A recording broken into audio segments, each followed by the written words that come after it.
በዚህ ዘመን የመጣ የሄደ ኃጢአት ሁሉ እኔና እናንተን የሚጎበኘን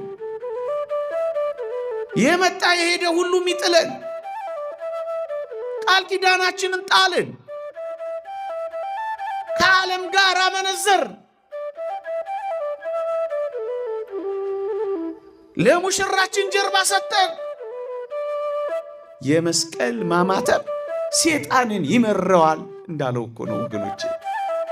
ተወደዳችሁ ክርስቲያኖች፣ ጊዜው አሁን፣ ነገ ዋስትና የለውም። ይሄ መንፈሳዊነት ላይ ቀጥል ይችላል።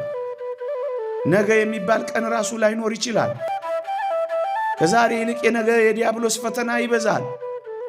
ነገ ዋስትና የለውም።